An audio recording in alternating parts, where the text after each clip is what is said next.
ये तर्ज सियासत पाकिस्तान में बड़ा पक्का होता जा रहा है। इलेक्शन की बजाय सिलेक्शन का अमल जो है, तो इस दफ़ा भी 2024 भी 18 से मुख्तलिफ नहीं होगा। बिस्मिल्लाहिर्रहमानिर्रहीम। मलिक साहब, इसमें कोई शक नहीं है कि जो आइंदा आने वाला इलेक्शन है यकीनन ये बड़ा चैलेंजिंग होगा, और इस इलेक्शन के बाद जो सूरत हाल होगी वो पाकिस्तान को जिन मामलात की हम बार बार बात करते हैं, मसाइल की बात करते हैं, उसको निकालने के हवाले से एक अच्छी फ़िज़ा का होना बहुत ज़रूरी है। देखें, पहली चीज़ तो ये है कि क्या इलेक्शन के अलावा हमारे पास कोई हल है? मेरे नज़दीक तो कोई हल नहीं है। पाकिस्तान आगे कैसे बढ़ सकता है उसका वाहिद हल इलेक्शन है, और इलेक्शन के बाद ट्रांसपेरेंट और क्रेडिबल इलेक्शन। ऑफ कोर्स मैं इलेक्शन के बाद की बात इसीलिए कह रहा हूँ कि अगर इलेक्शन के बाद की फ़िज़ा जो है वो इलेक्शन नताइज को तस्लीम ना करना और खींचातानी की फ़िज़ा है, तो वो इससे बदतर है कि जो आज हम जिस सूरत हाल में बैठे हुए हैं, वो फिर मज़ीद ख़राबी उसमें पैदा होगी।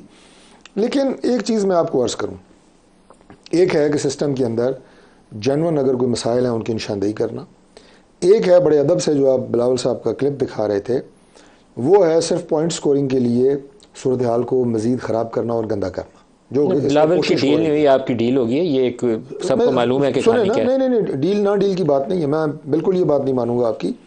मैं ये अर्ज़ कर रहा हूँ कि अपने ज़ाती फ़ायदे के लिए मैं देख रहा हूँ कि यार मैं अगर इलेक्शन इस्लामाबाद से जीत रहा हूँ तो मैं उस पर बहुत खुश हूँ। मैं देख रहा हूँ मैं नहीं जीत रहा तो मैं कह रहा हूँ यार के सारे माहौल को गंदा कर दो। वो नहीं होना चाहिए। हाँ, उन्होंने कहा जनाब इलेक्शन साफ शफाफ हो, मैं कहता हूँ बिल्कुल ऐसा ही होना चाहिए, लेवल प्लेइंग फील्ड होनी चाहिए। इन पर बात करें ना, आए बैठे सारी पार्टियां दोबारा बैठ जाती हैं। पीडीएम में नहीं बैठते थे, ये पूछें, अल्लाह ताला ने अलामा साहब को बड़े खुशी हुई, मुझे सेहत दी इनको, ये उसके हमारे इंफॉर्मेशन सेक्रेटरी थे, कितनी मीटिंग्स हुई हैं यहाँ इस्लामाबाद में, बैठ से दोबारा बैठ जाएं। आप अपीलें कर रहे हैं जनाब चीफ जस्टिस साहब से। लेवल प्लेइंग फील्ड हमारी सियासी जमातें सिर्फ उसको कहती हैं जब उनको सूट कर रहा हो माहौल, सारा सिस्टम आपकी स्कोर में जा रहा हो तो फील्ड लेवल है, अदरवाइज लेवल नहीं है। इस वक्त आपके लिए लेवल है। एक दो चीज़ों से मैं कंप्लीट कर रहा हूँ ना। देखें, माहौल ठीक करने की बात मैंने वही की, मैंने कहा बैठ के बात करें, किसको क्या एतराज़ है। माहौल गंदा करने की मिसाल क्या है कि आप आवाज़ें दे रहे हैं चीफ जस्टिस साहब को। भाई इलेक्शन कमाना चीफ इलेक्शन कमिश्नर का काम है।